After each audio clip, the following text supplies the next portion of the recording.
Live from New Delhi, you're watching DD India Live, India's voice to the world. I'm Preeti Kaur. Coming up in the next 30 minutes. India celebrates 25th anniversary of Kargil Vijay Diwas. Prime Minister Narendra Modi to visit Kargil War Memorial to pay homage to the bravehearts who made the supreme sacrifice in line of duty.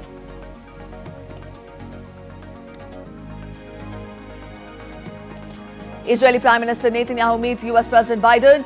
Vice President Harris amid ongoing ceasefire talks. Harris presses Netanyahu over humanitarian situation in Gaza.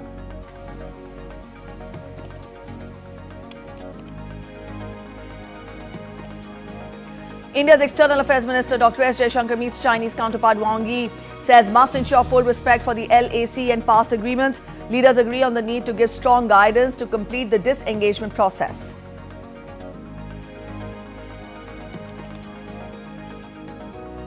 And in sports, the Paris 2024 Olympics will officially flag off with a historic opening ceremony on River Seine on Friday. Over 10,500 athletes to sail down the river in what is poised to be the most ambitious Olympic opening ceremony ever attempted.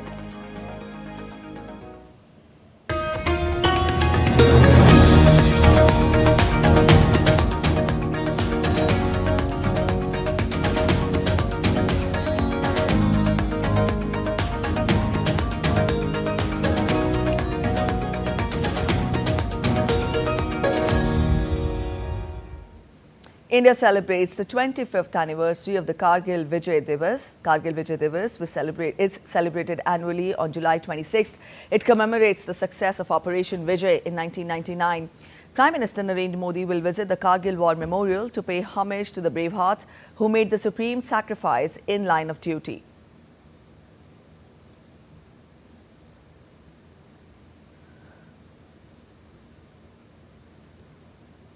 Prime Minister Narendra Modi will also carry out the first blast of the Shinkun La Tunnel project virtually. The Shinkun La Tunnel project consists of a 4.1 kilometers long twin-tube tunnel which will be constructed at an altitude of around 15,800 feet on the Nimu-Padum-Darcha road to provide all-weather connectivity to Leh. Once completed, it will be the highest tunnel in the world. Shinkun La Tunnel will not only ensure swift and efficient movement of our armed forces and equipment, but also foster economic and social development in Ladakh. And now we will get you back through the pages of history to decode Operation Vijay for you. We will quickly get a timeline of the Operation Vijay. On Friday, the 26th of July, marks the 25th anniversary of the Kargil Vijay Diwas. And this day commemorates India's victory over Pakistan in the 1999 war and also the end of Operation Vijay. The war had a significant impact on India's strategic thinking and country's leadership, and it took a holistic look. Up next, we take a holistic look at the national security architecture after that. DD India's Tripti Tripathi reports. India has long been a victim of terrorism, facing numerous attacks that have aimed to disrupt its peace and stability. From 1999 Kargil War to the 2008 Mumbai attacks, the country has repeatedly faced the scourge of terrorism and related activities. The Kargil War, fought between India and Pakistan from May to July 1999, took place in the Kargil district of Kashmir and along the line of control. This event traces its origins back to the 1971 war between the two nations. In a bid to maintain peace and stability, India and Pakistan signed the Lahore Declaration in February 1999, aiming for a bilateral and peaceful settlement of the Kashmir issue. However, this peace was short-lived. Pakistan backstabbed India, and soon over 1,500 Pakistani soldiers intruded into the Indian side of the line of control in the northern Kargil district of Jammu and Kashmir. They occupied strategic positions at high altitudes, intending to sever the crucial link between Kashmir and Ladakh. Pakistan's primary objective was to cut off the Srinagar-Leh National Highway and isolate Kargil. In response to this aggression, the Indian Army launched Operation Vijay on May 3, 1999, in the Kargil district along the line of control. The operation was bolstered by the Indian Air Force's airstrike initiative, known as Operation Safed Sagar. For 3 grueling months, intense battles were fought in the treacherous mountainous terrain. the Indian Army demonstrated remarkable resilience and determination, ultimately driving out the Pakistani intruders. They captured Tiger Hill and other strategic vantage points as part of Operation Vijay. By July 20, Indian forces had managed to secure the Kargil heights.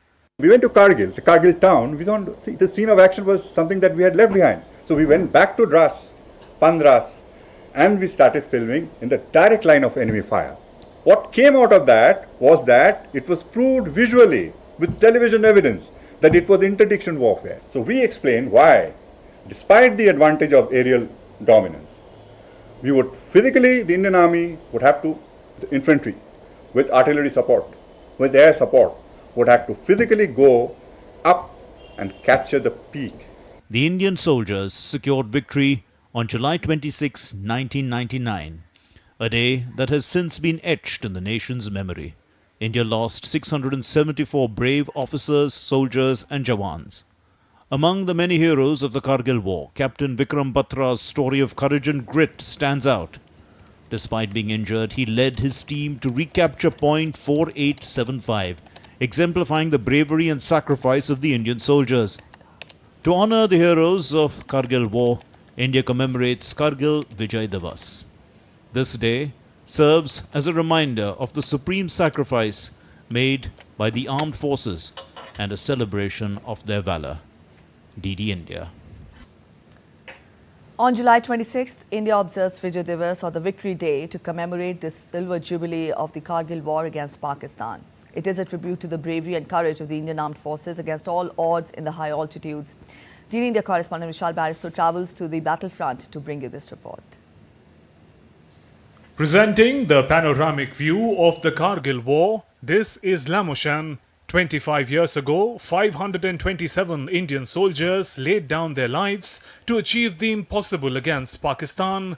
This is Lamochan Point, and behind me is the Tiger Hill, the tallest peak that you can see there. These mountains have been witness to that historic fight, which is also called Mother of All Battles. Today, we are celebrating the silver jubilee of that Kargil War. 26 July 1999 was the day when India defeated Pakistan, and it was a decisive victory. Prime Minister Narendra Modi is reaching Kargil to participate in that historic event. Today, as India celebrates the victory, the sacrifice of the Indian soldiers is relived as the microlight plane of Indian Army passes by with Kargil Vijay Diwas flag. Every minute detail of the war is encrypted in this movie that is played before the families of the war heroes and the Indian Army, who watch with tears in their eyes. Fought for 2 months, the war finally ended on 26 July, but the memories are still fresh as Vishal Batra narrates the sacrifice of his brother, Captain Vikram Batra, who was awarded Paramveer Chakra, the highest military honor, posthumously. The courage, the grit, determination shown by every young soldier, whether I talk of my own brother Captain Vikram Batra, Anuj Nayyar, Manoj Pandey, Vijan Thapar, I think the saga of the bravery of these valiant soldiers continues, and I think it's very, very inspirational to come here because what these young soldiers did at a very young age. It's very difficult to fathom because you realize it only when you actually come and see those mighty peaks. So it's always like coming back home, and somewhere I feel it's an invitation from Vikram to come and visit him. So that's the reason I'm here again. Kargil War was fought under the most inhospitable conditions, with Pakistan Army sitting atop high peaks and watching every move of the Indian Army. It was a responsibility that arose at that time, and with great satisfaction one can say that our boys, our young officers, the units, all those who were entrusted with the task managed to deliver with very, very high credible results. And that is a satisfaction one looks back upon that period. Though Indian Army lost 527 brave soldiers, the historic victory has kept Pakistan quiet for 25 years now. Vishal Baristo for DD India.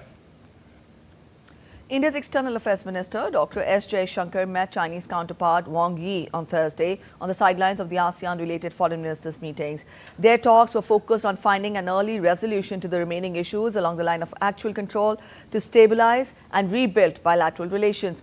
Both the leaders were also agreeing on the need to work with purpose and urgency to achieve complete disengagement at the earliest. Dr. S. Jaishankar emphasized on the need to ensure full respect for line of actual control and past agreements to stabilize the bilateral ties. He also stressed on the importance of the three mutuals, that is mutual respect, mutual interest and mutual sensitivity to the bilateral ties. India and China will hold an early meeting of the working mechanism on consultation and coordination on India-China border affairs to take the discussions forward. Let's get you weather updates from across India now. Incessant rains over the last 24 hours have wreaked havoc in several parts of western Indian state of Maharashtra. The Met Department issued a red alert for Pune, Mumbai, Palghar, Thane and Raigad. Considering the warning issued, all schools and colleges falling under BMC area have been declared closed for Friday. Additionally, the BMC has also requested all citizens to avoid stepping out if not necessary and asked them to cooperate. In view of heavy rains, teams of NDRF and SDRF have been deployed and army and airlifting teams have also been kept on alert.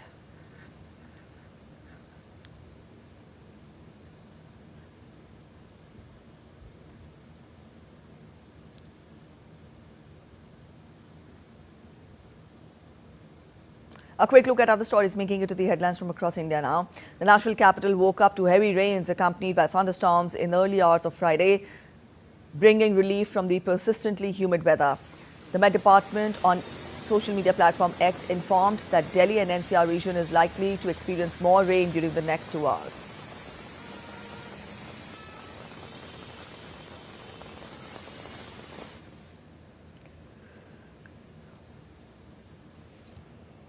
The level of water at Vishwamitra River, which passes through the city of Indian state of Gujarat, has touched the danger mark. Due to rising water level, Kala Ghora Bridge has been closed for traffic safety. The historic Tirumalai Nayak Palace in Indian state of Tamil Nadu has been adorned with traditional lamps, illuminating the interior and exterior of the palace. This initiative has added to the palace's charm, making it a breathtaking sight to behold, especially during the night hours.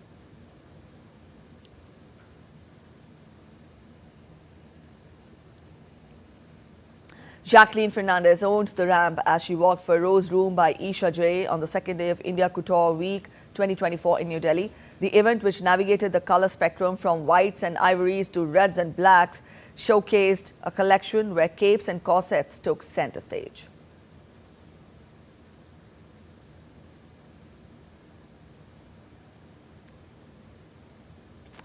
You're watching DD India Live. We're heading for a short break. But after the break, as countries brave extreme weathers in different time zones, UN Secretary General Antonio Guterres highlights the need to address the urgency of tackling climate change. Typhoon Gaemi makes its landfall in Fujian province, wreaking havoc in southeastern China. The iconic Eiffel Tower in Paris shines in glory ahead of the Olympic rings, with Olympic rings ahead of the opening ceremony in the French capital, Paris.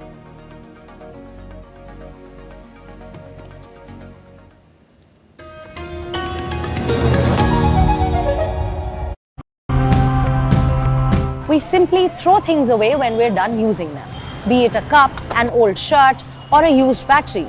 But we can do a lot better. Let's find out how. I thought I can get a bunch of people together and we can just create this beautiful product while not being wasteful, while paying people correctly, while not throwing things into the garbage can. Our goal is to recover 95% of our nickel, which is the most expensive, most valuable ore, including aluminum and copper, of course. We are successfully managing waste in this small town with a limited number of people, resources, and market. If we can do that,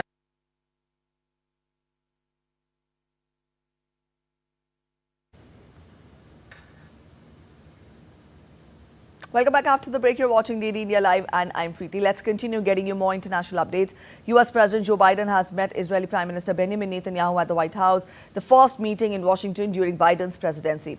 They discussed the ceasefire deal with Hamas, which although proposed weeks ago has not been agreed upon, and the release of dozens of hostages still being held by Hamas. It all comes a day after Netanyahu's controversial address to Congress, which saw thousands of protests on the streets outside the US Capitol. DD India's Nick Harper gets more from Washington. Multiple meetings for the Israeli Prime Minister Benjamin Netanyahu here in Washington, the first with President Joe Biden. The two men have known each other for about 40 years, something that Netanyahu reflected on during their Oval Office meeting, saying that Biden had also known every Israeli Prime Minister for the last 50 years. However, they discussed weightier issues in their private meeting, including that ceasefire deal. It was proposed a couple of months ago, but has still not come to fruition. And that includes the release of hostages still being held by Hamas in Gaza. Of course, we've seen something of a rift grow between the two leaders in the last 9 months since this conflict began. Biden has been pushing harder against Netanyahu for Israel to reduce its military offensive, to try and ensure that civilians are not caught up in the crossfire. But we have seen that death toll mount. Now, with Biden unfettered by the need to mount a re-election campaign and knowing that he only has another 6 months in office, there is some thinking that he will be pushing much harder now to try and stop the conflict, but also make sure that Israel reduces what it's doing there, its offensive, its military hardware, the large-scale bombs that it's using in largely populated, densely populated civilian areas. Also here in Washington, the Prime Minister met with Kamala Harris, the Vice President, but also the presumptive Democratic Party nominee. She has said in the past that she would continue that US commitment of support to Israel, including military assistance. But there is speculation that if she becomes president, she will push harder on the humanitarian side of things to ensure that Palestinian civilians are helped by Israel rather than being caught up in the conflict. I will always ensure that Israel is able to defend itself, including from Iran and Iran-backed militias such as Hamas and Hezbollah. I have had an unwavering commitment to the existence of the State of Israel, to its security, and to the people of Israel. And I will not be silent. Thanks to the leadership of our President Joe Biden, there is a deal on the table for a ceasefire and a hostage deal. On Friday, the Prime Minister heads to Florida to meet with Donald Trump, someone that he knows from Donald Trump's past presidency. Indeed, the last time that Netanyahu was here in the United States was during the Trump administration about 4 years ago. Those two men have something of a closer bond than we've seen between Biden and Netanyahu. Netanyahu, I guess, hedging his bets during the course of this trip, meeting with the two people, Harris and Trump, one of which will become the president after November's election. Nick Harper in Washington, reporting for DD India. Families of hostages being held in Gaza said that they had received an absolute commitment that Israel and the United States are urgently working towards a ceasefire deal to end the Gaza war. The families had a meeting with US President Joe Biden and visiting Israeli Prime Minister Benjamin Netanyahu at the White House. Families of hostages are assured that Israel was committed to the current ceasefire proposal. But we did get a commitment from the President and from the Prime Minister that both teams will be working by the hour in the coming days to put out an adjusted proposal to Hamas, and they understood completely and are partnered with us around the urgency. Rare moment now where the current President of the United States and anybody who might become President of the United States, both Vice President Harris and Donald Trump, are all aligned in saying this deal must get done now. So anybody on any side who makes the mistaken political calculus that there's benefit in waiting will find out that that logic is wrong. The deal must happen now. The death toll from landslides in Ethiopia earlier this week has risen to 257 and is expected to almost double. The UN agency released the figures on Thursday after heavy rains triggered a landslide, burying people in the Gofa zone of southern Ethiopia on Sunday night, and a second one on Monday engulfed those engaged in rescue efforts. Now, according to the United Nations Office for the Coordination of Humanitarian Affairs, the final death toll is expected to be 500. On Tuesday, Ethiopia's National Disaster Risk Management Commission had put the death toll at 229. Following heavy rains, a landslide buried people in Gofa zone in southern Ethiopia region on Sunday night. Then a second one engulfed others who had gathered to help on Monday morning. Typhoon Gaemi roared into southeastern China on Thursday, making its landfall in Fujian province. Chinese weather forecasters predict Gaemi will pass through Fujian Island, head inland. Ahead of Gaemi's arrival, China's government held a meeting to discuss flood prevention and disaster relief, while local officials also stepped up warnings in coastal provinces of Fujian and Zhejiang.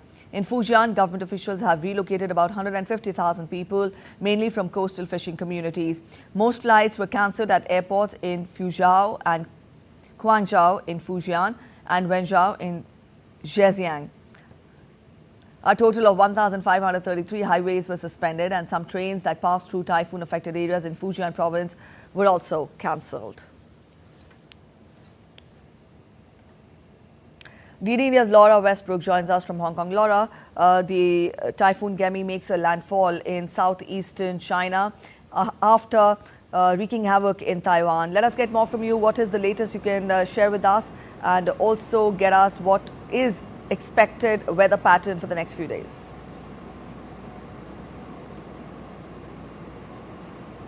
Yes, that's right. Typhoon Gaemi has made landfall in the coastal city of Putian in the southeastern province of Fujian at 12 GMT. According to state media, it's moving towards Jiangxi province. It's been downgraded, but it's bringing with it heavy rain. And that is what is concerning authorities in China. They've been making the necessary preparations ahead of this storm. They brought ships into harbor.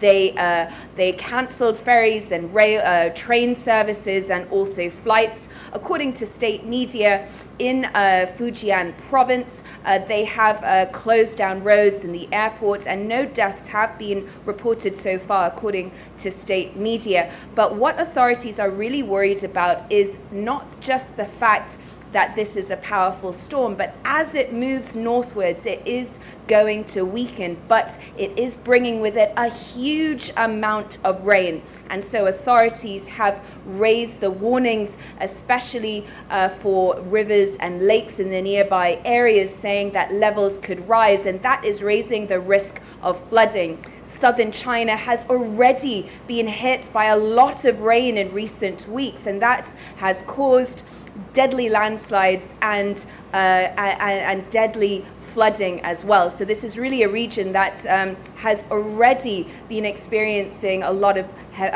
wet weather, and so this is going to be adding further pressure on authorities. All right, Laura, you've told us about the precautionary measures that have been taken. Let us get more from you as to when. You tell us that the storm, the typhoon is at present experiencing a downfall, but then how does it, how is it expected to progress, and by when can situation ease?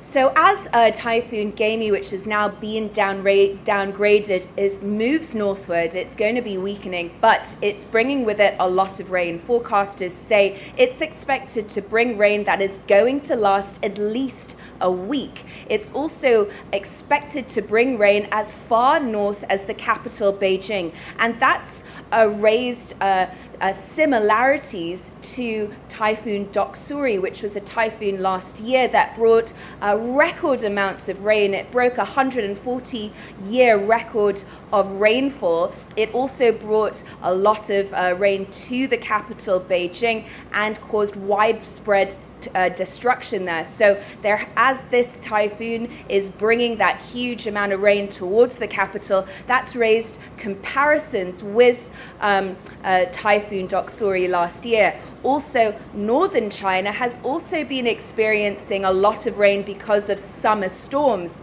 and so that has caused some flooding and also raised concerns about what further rain could do to this already saturated area. All right, Laura, we leave it here. Thank you for joining in with those details.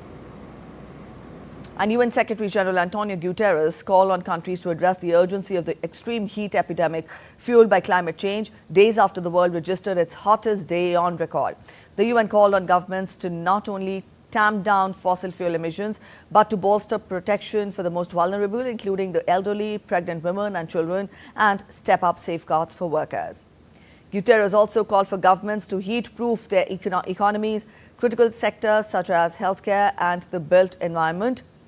This is the first time the UN has put out a global call for action for extreme heat.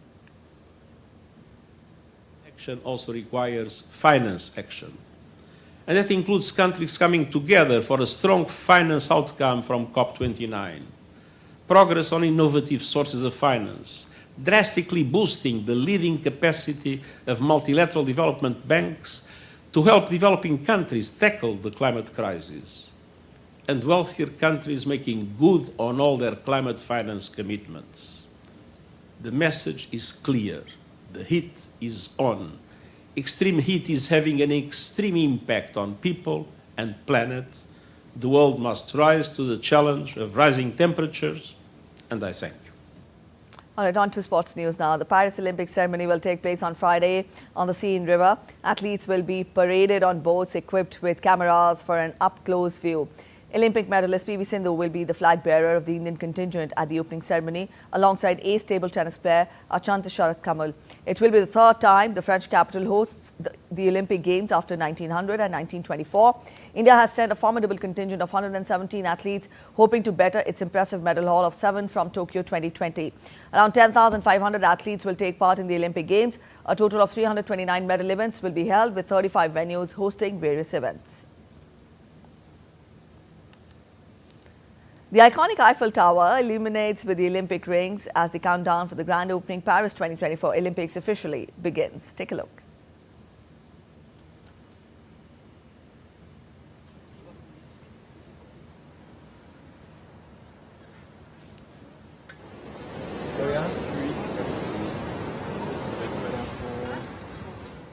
All right, with that, we end this edition of DD India Live, but let us know your thoughts on the news of the day.